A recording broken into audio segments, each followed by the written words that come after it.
Class 10 का first question है life process, class 10 biology chapter 6। पहला क्वेश्चन है how do the guard cells regulate opening and closing of stomata pores. Opening and closing of stomata pores.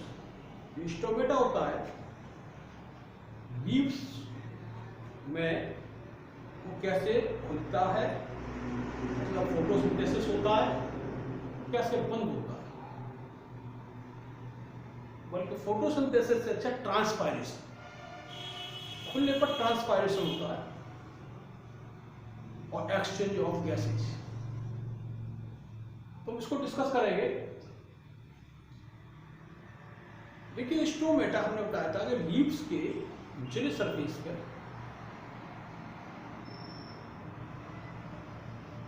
ज्यादा होते हैं। पहला question का answer ये बनता है कि लीव्स में स्टोमेटा कहां पर अधिक होते हैं और कहां पर कम होते हैं। इसका सीधा सा आंसर है कि लीव्स के लोअर सरफेस पर, लीव्स के नीचे स्टोमेटा की संख्या ज्यादा पाई जाती है। सेकंड नंबर पर खुलता कैसे है। पानी जब नीचे से आता है ऑस्मोटिक के द्वारा, इनकी जो गार्ड सेल्स होती है, ये जो गार्ड सेल्स होती है, ये मान लीजिए इसका पोर्स में छेद, तो जब इसकी ये गार्ड सेल होगी तो गार्ड सेल्स में ये पानी भर जाएगा, और जब ये भर जाएगा तो फूल जाएंगे। कोई भी चीज है, ये एक सेल है, तो ये गार्ड सेल्स है। अगर गार्ड सेल में पानी भर गया, गार्ड सेल में पानी भर गया तो ये फूल जाती है। तो फूल जाती है तो ये पोर्स निकल आता है, स्टोमेटा ओपन हो जाता है। स्टोमेटा क्या हो जाते हैं? ओपन हो जाते हैं। जब ये पानी निकल गया उसे हम क्या कहते हैं? टारगेट।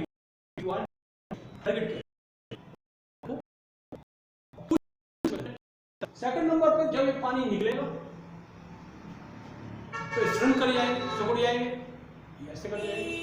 पानी से निकल गया तो ये कर गए श्रिंक, और जब ये श्रिंक कर गए तो ये स्टोमेटा हमेशा क्लोज हो जाती है, स्टोमेटा बंद हो जाती है।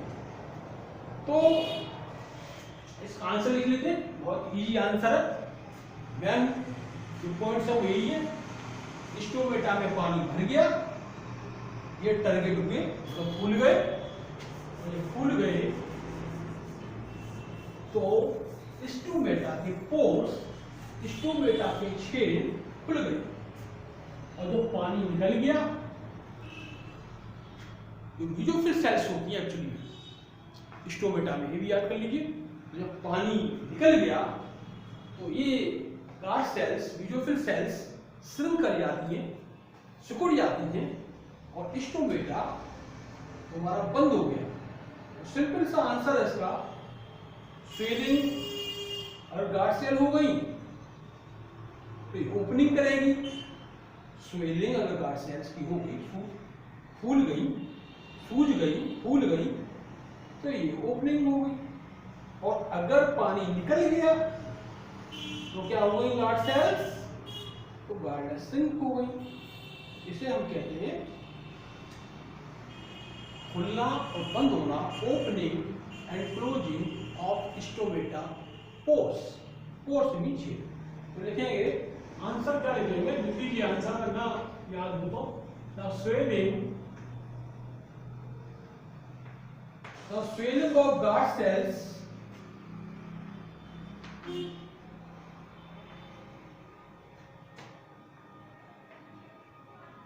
due to absorption of water। पानी कहां से आ रहा है? रूट से पानी आ रहा है, उसका एब्जॉर्प्शन हो गया, ओजज उत्पन्न करती है,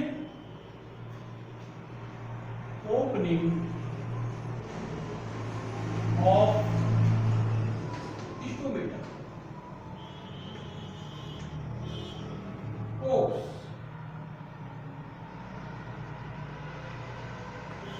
while stomata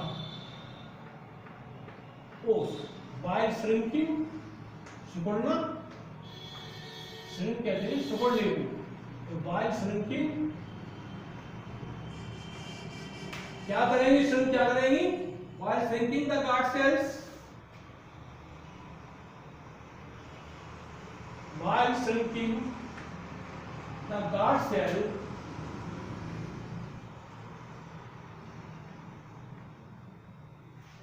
stomata pore closes, stomata pores closes. तो ये बहुत इजी क्वेश्चन था कि अगर गार्ड सेल्स श्रिंक कर गई तो क्लोज हो गई, और पानी अगर उनमें भर गया, स्वेल कर गई, तो ये खुल गई। तो ओपनिंग और क्लोजिंग कैसे हो रही है इसमें,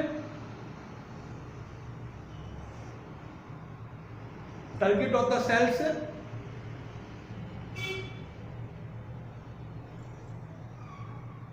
तो सीधा सा याद कर लीजिए कि अगर पानी भर गया किसमें, गार्ड सेल्स में, या उसकी जो सेल होती है मीजोफिल सेल्स, तो स्टोमेटा पोर्स ओपन कर गए, और नहीं तो पानी निकल गया तो बंद हो गई। Next question, define light reaction. अगला क्वेश्चन है, मोस्ट इंपॉर्टेंट है, कि डिफाइन लाइट रिएक्शन, और इसी प्रकार से इसका जस्ट अपोजिट है, डिफाइन डार्क रिएक्शन। अगला जो हमारा क्वेश्चन है,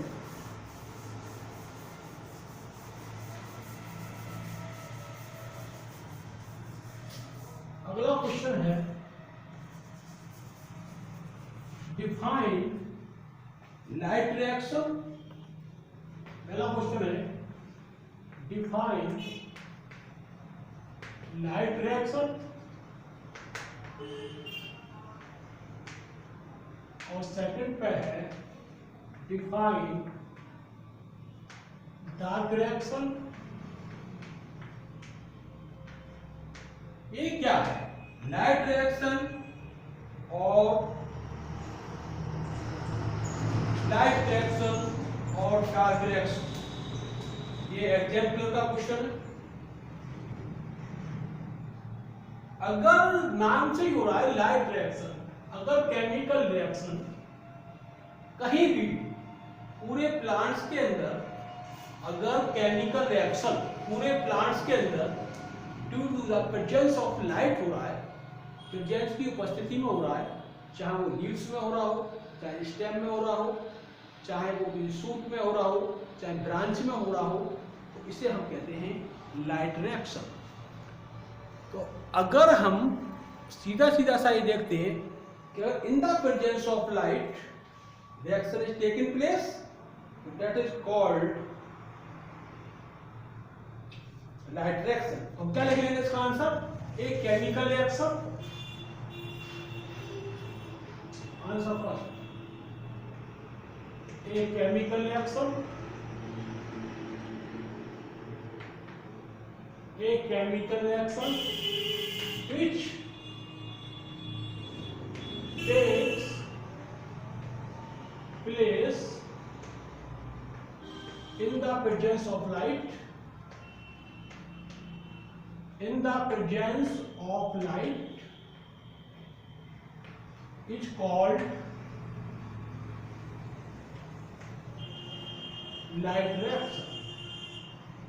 अगर लाइट है तो रिएक्शन होगा, जैसे फोटोसिंथेसिस।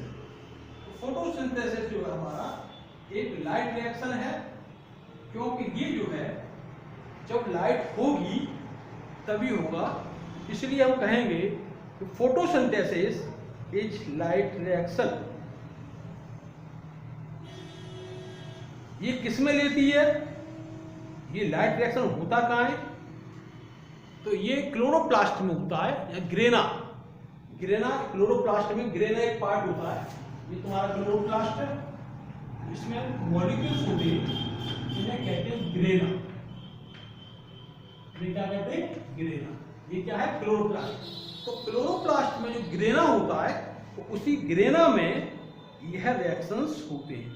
तो हम इसमें आगे और जोड़ लेंगे कि ये कहाँ पे होता है, ग्रेना में। तो हम लिख देंगे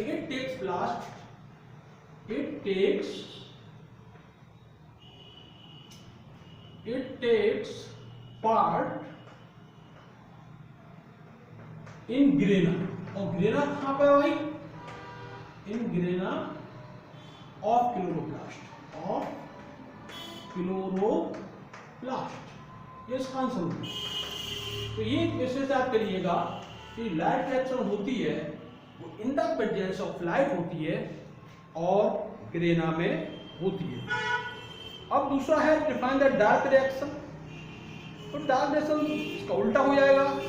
अगर एब्सेंस ऑफ लाइट है तो डार्क रिएक्शन होगा। और ये कहाँ लेती है, ये लेती है क्लोरोप्लास्ट में, उसका एक पार्ट है स्ट्रोमा। तो स्ट्रोमा क्या होता है, ये जो ऊपर होता है, किसी भी क्लोरोप्लास्ट ढाल होता है, ये पार्ट ऊपर वाला, अंदर वाला क्या कहलाता है, ग्रेना, और ये कहलाता है स्ट्रोमा। तो ये हमें ध्यान रखना है कि कौन सा पार्ट कहाँ होता है। तो इसका देखिएगा आंसर सेकंड, इसी उसी कर देते हैं। A chemical reaction which takes place in the presence की जगह कर देंगे absence, in the absence of light. क्या होगा, तो क्वेश्चन सेकंड का आंसर है डिफाइन द डार्क रिएक्शन। अगर नोट कर रहे हो तो आंसर 1 कर लीजिएगा, इसके बाद आंसर सेकंड कर लीजिएगा। क्या, a chemical reaction which take place in the, उसका जस्ट अपोजिट है। तो पहले हम लाइट रिएक्शन लिखा चुके, उसी का अपोजिट कर रहे हैं, तो ये आंसर 2 बन गया। A chemical reaction which takes place in the absence of light is called, light reaction लिखा हुआ है यहां पर, वो is called dark reaction. It takes place, हम क्या लिखे थे लाइट रिएक्शन में कि एक ग्रेना में होता है, तो उसमें लिखे थे हम it take place in grana of chloroplast. और इसमें लेंगे it takes place in stroma of chloroplast. यहाँ स्ट्रोमा आ जाएगा बस। ठीक है, हम तुम्हें लर्न करने का बहुत इजी तरीका बता रहे हैं, इजी वे टू लर्न। तो it takes part in stroma of chloroplast. Stroma क्या होता है, ये आउटर लेयर होती है। इसी में थर्ड क्वेश्चन है, ये एग्जाम्पलर का है। अगर एग्जाम्पलर को देखोगे तो उसमें क्वेश्चन मिलेगा, फर्स्ट और सेकंड हो गया, अब इसी में है थर्ड, इसी में है थर्ड। तो अगर एग्जाम्पलर है तुम्हारे पास, उसमें देख सकते हो कि ये क्वेश्चंस एग्जाम्पलर बुक में मिलेगा, वरना गूगल में देख लीजिए, एग्जाम्पलर मिल जाएगी, उस पर देख लीजिए क्वेश्चन मिल जाएगा। तीसरा कह रहा है, थर्ड क्वेश्चन बहुत सिंपल है, उसको हम बता देते। क्या है कि two green plants are kept separately, two green plants are kept separately in oxygen free container. Oxygen free container में रखे गए जिसमें ऑक्सीजन नहीं है। वन इन द डार्क, एक को डार्क में रखा गया, और and other is continuous light, और दूसरे को लाइट में रखा गया। Which one will live longer give reason. बहुत सिंपल है, तो कुछ भी दे दोगे कि जहां पे लाइट जा रही है वहां फोटोसिंथेसिस होगा तो वो लॉन्गर चलेगा। बहुत सीधी सी बात है। तो अगर मान लो प्लांट कौन सा लिव लॉन्गर करेगा, क्योंकि जो रेस्पायरेशन कर लेगा इसके द्वारा by the process of photosynthesis. तो स्वाभाविक है, ये बहुत इजी है, ये समझ में आ ही गया होगा। इसका आंसर लिखना कोई जरूरी नहीं है। अगला question, in each of the following situation what happens the rate of photosynthesis. Situation ये क्वेश्चन बहुत इजी है। अब क्योंकि ये क्वेश्चन भी एनसीईआरटी एग्जाम्पलर का है इसलिए देखना बहुत जरूरी है और थिंकिंग टाइप का क्वेश्चन है, बहुत सिंपल है। In each of the following situation what happens, तो हम लिख देते हैं व्हाट हैपेंस, यहां से लिख देते व्हाट हैपेंस, क्या होता है, to the rate of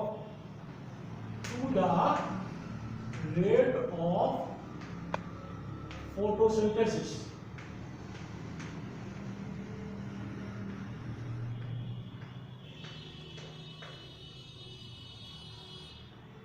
In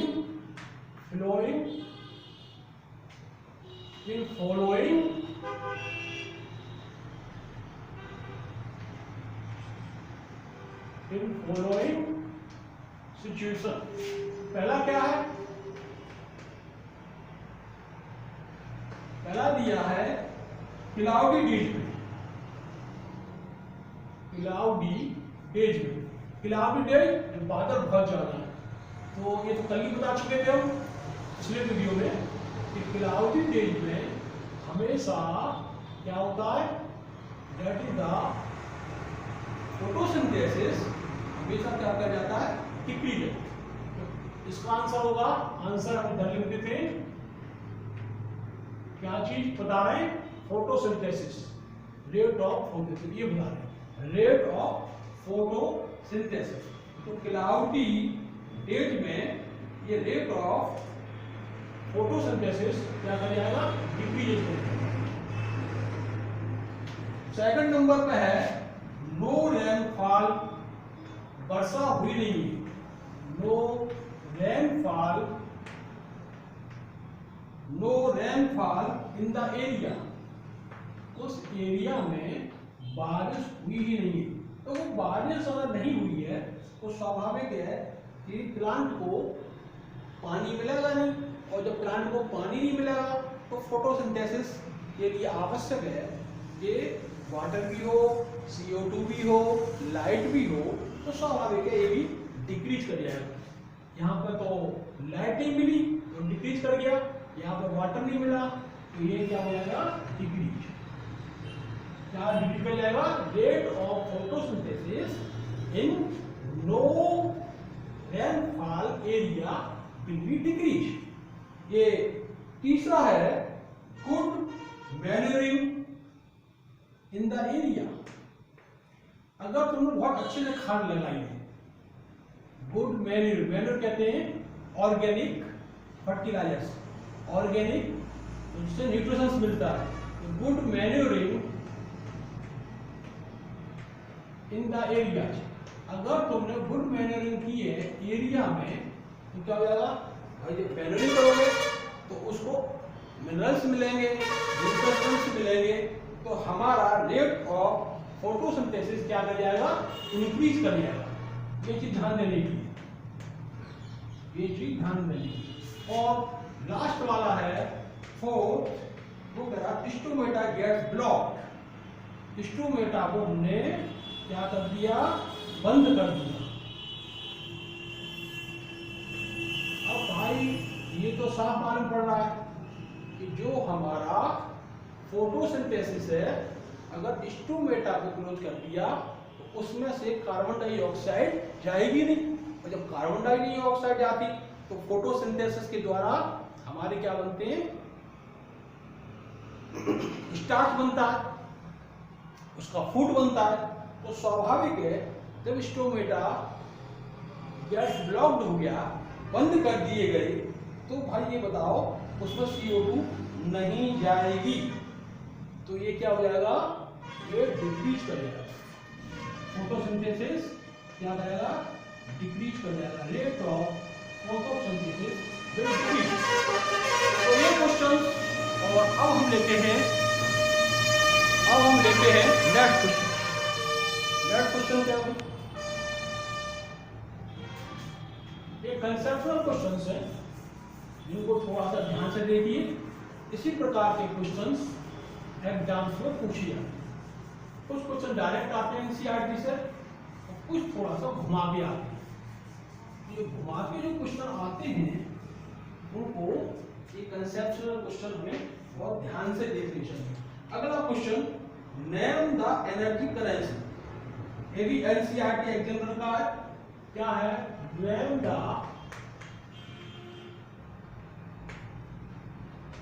energy, name the energy currency, name the energy currency in the living organism,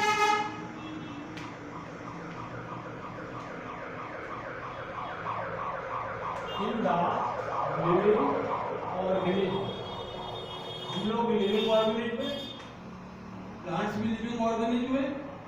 ये पूछा है name the energy currency in the living organism when and where it is produced. When कब और कहाँ, when and where it is produced, when and where it is produced। Second question इसी में दिया है एग्जाम्पलर में, what happens to the rate of breathing, what happens to the rate of breathing, rate of breathing, BREATHI। What happens to the rate of breathing during vigorous exercise, during vigorous exercise, during vigorous exercise and why।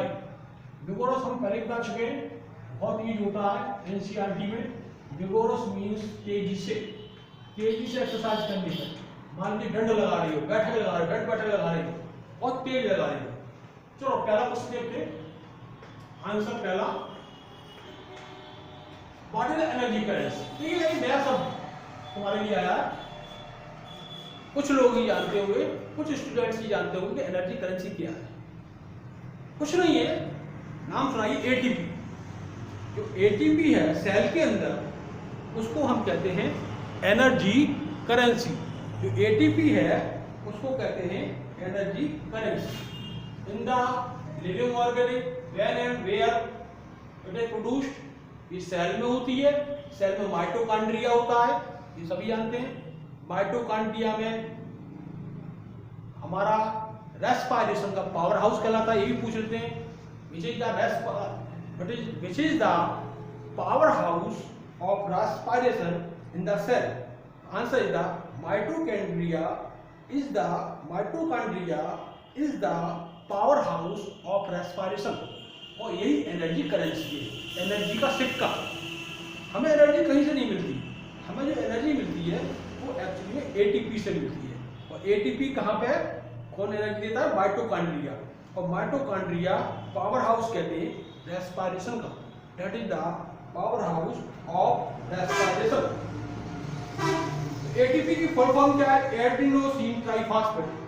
Adenosine triphosphate. ये बहुत अच्छी तरह learn कर लीजिए कि ATP की जो full form है वो है एडिनोसिन ट्राइफॉस्फेट। तो हम लिखेंगे इसका आंसर एटीपी ही है मेरा आंसर। तो एडिनोसिन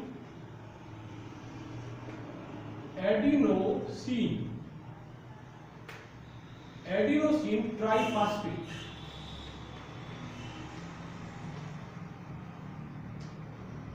एडिनोसिन ट्राइफॉस्फेट जिसको हम कहते हैं ATP.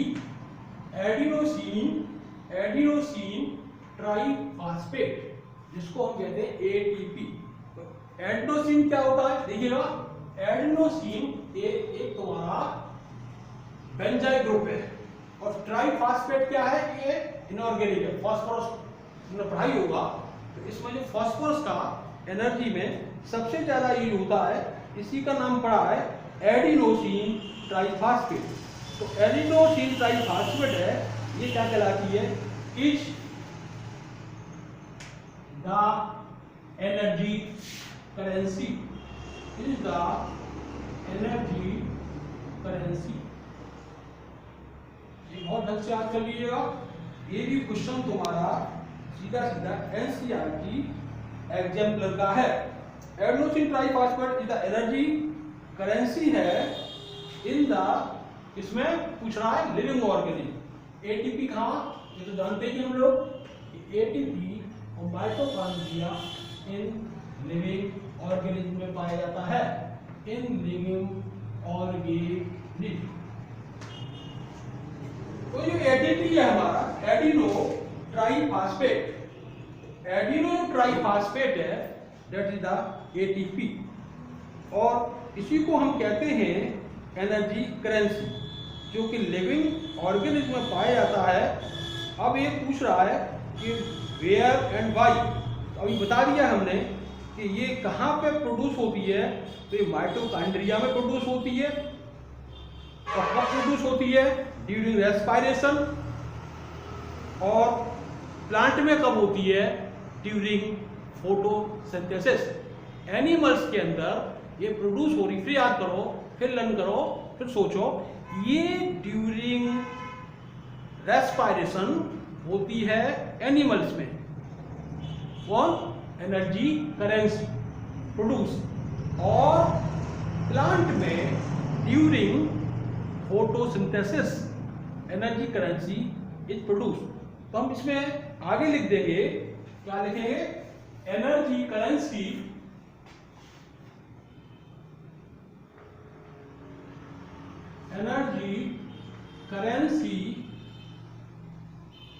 Is produced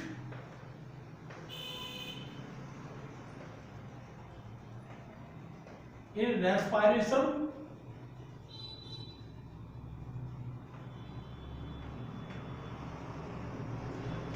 in mitochondria,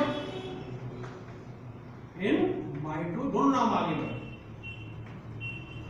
in mitochondria, in respiration से होती है, और किसमें होती है, mitochondria, in animals,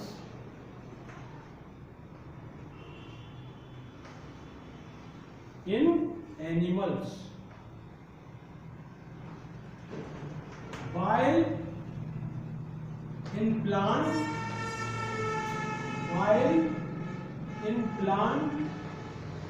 it is produced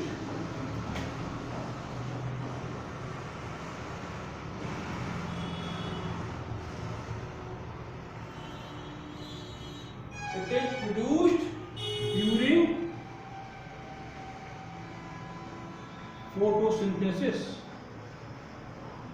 photosynthesis के समय एनर्जी, देखिए एनर्जी करेंसी कुछ नहीं है, सिंपल एनर्जी है।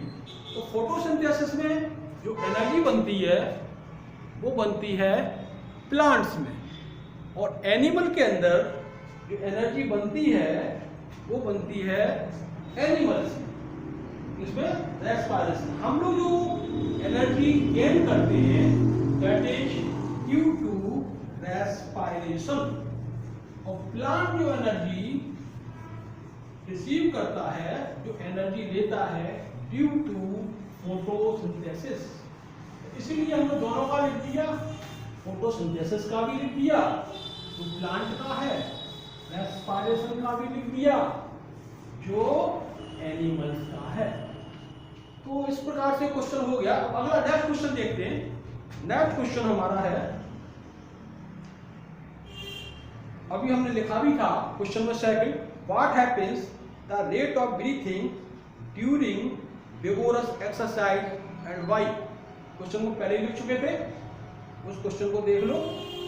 तो जब हम एक्सरसाइज करते हैं तो हमारा जो ब्रीथिंग रेट है क्या होता है, तो ये तो सभी जानते हैं कि हमारा ब्रीथिंग रेट इंक्रीज कर जाता है, और कितना हो जाता है, ये 20 to 25 टाइम्स मोर हो जाता है। मान लो दंड बैठक लगा रहे हैं, या दौड़ रहे हैं, लंबी दौड़ लगा रहे हैं, रनिंग कर रहे हैं काफ़ी रोड्स पर, तो हमारा ब्रीथिंग रेट बढ़ जाता है। तो हम ये लिख सकते हैं इसका आंसर सेकंड का, हम लिख देते हैं breathing rate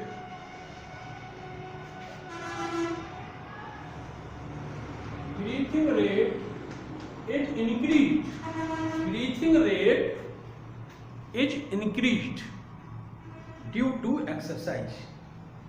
Due to exercise, breathing rate is increased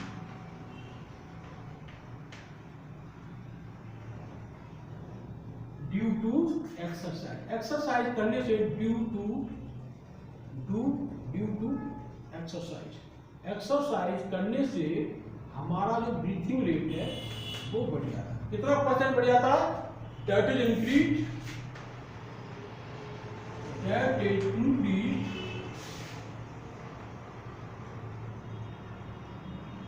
20% to 25%, बहुत ज्यादा 25% बढ़ जाता है।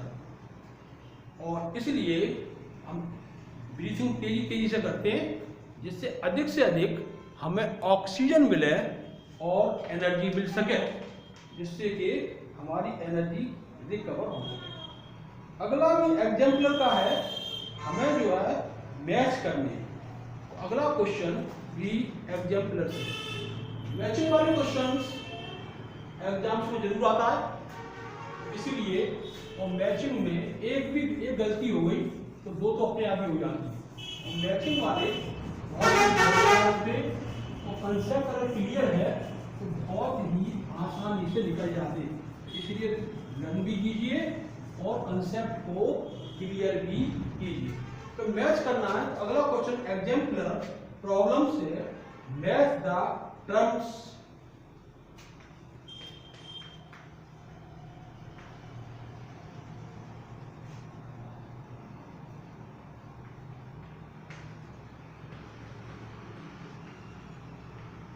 match the terms column A with column B.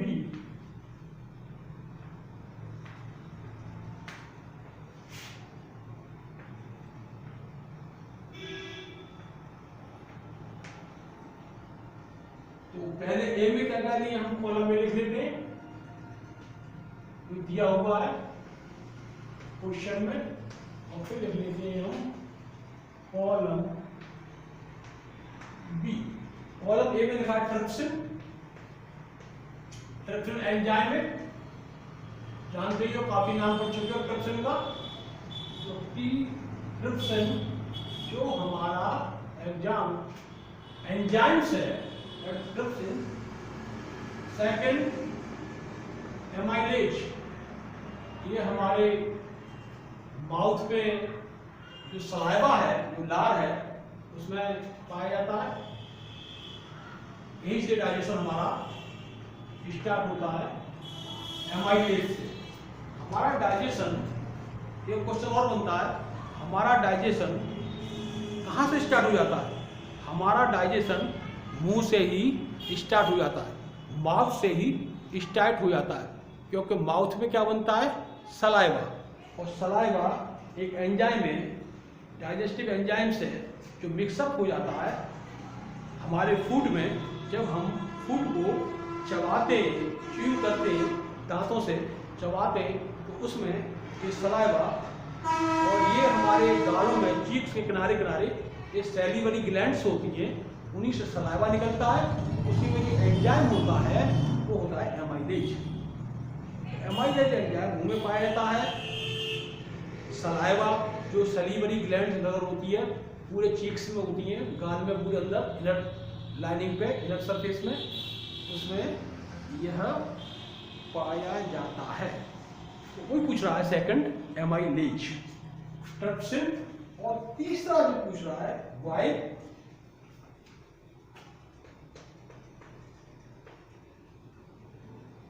और चौथा है पेप्सिन। चौथा क्या है? पेप्सिन। कॉलम बी में दिया ये कहां से निकलते हैं, सीक्रेशन प्लेस बताओ। नंबर ए दिया पैनक्रियाज। नंबर बी दिया है लिवर, और नंबर सी दिया है गैस्ट्रिक ग्लैंड्स,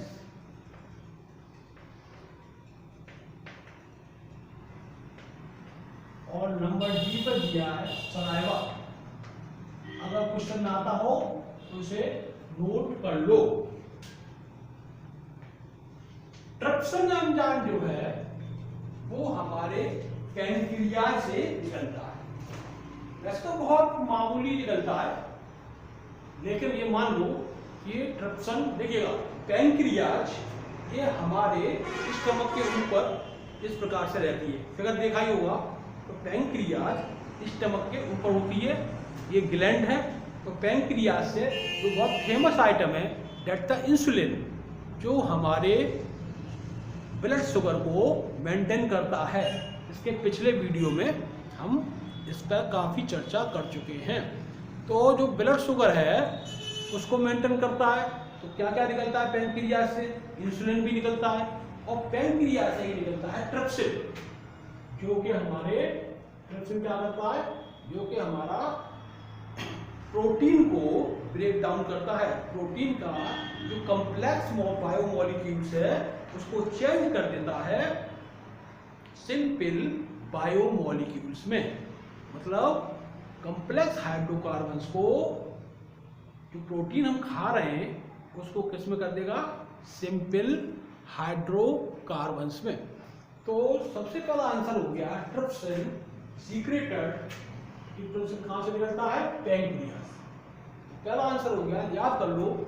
थोड़ा सा कंफ्यूजन करते हैं स्टूडेंट्स। इंसुलिन तो याद रहता है कि इंसुलिन निकलता है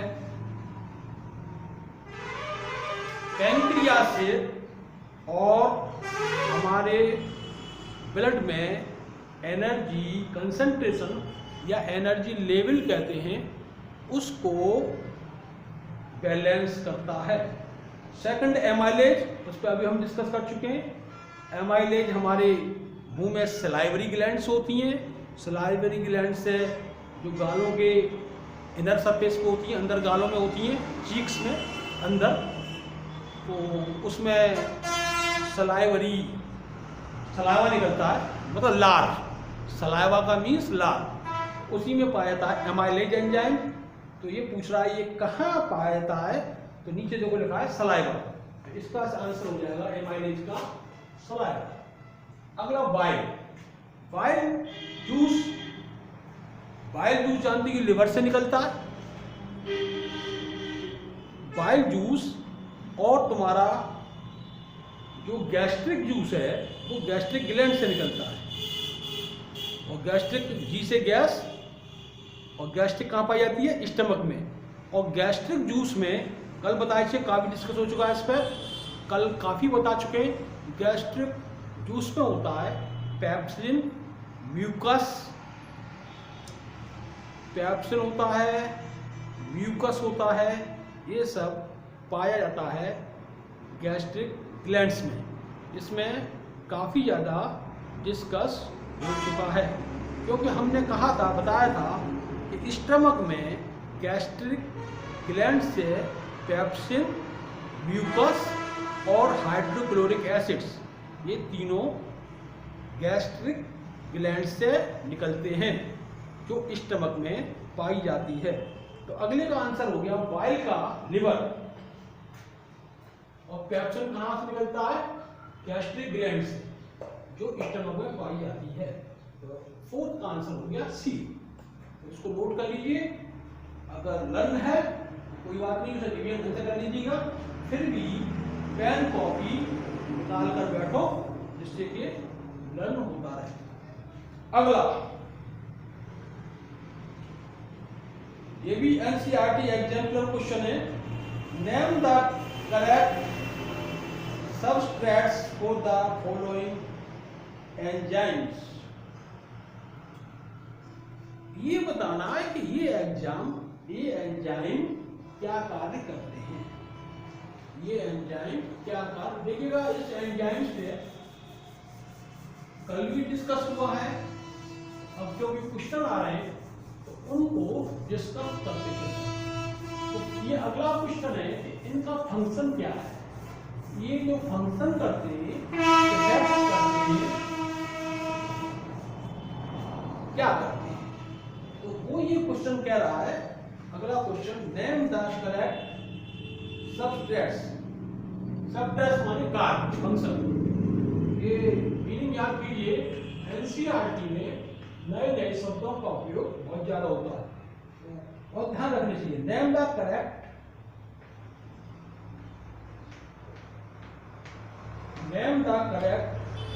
सबट्रैक्ट्स।